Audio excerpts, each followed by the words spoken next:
റമദാനിന്റെ മറ്റൊരു ഓർമ്മ ഖദീജയാണ്. റമദാൻ 11 ഖദീജ ബീവി മരണപ്പെടുന്നത്.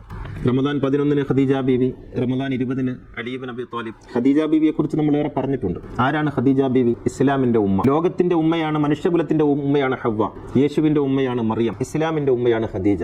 ഖദീജ ഇല്ലെങ്കിൽ മുഹമ്മദ് ഇല്ല. മുഹമ്മദിന്റെ ഭാര്യ മാത്രമായിരുന്നില്ല ഖദീജ, മുഹമ്മദിന്റെ സർവ്വവുമായിരുന്നു. ഒരു മനുഷ്യൻ എന്തൊക്കെയാകാൻ സാധിക്കുമോ അതൊക്കെയും.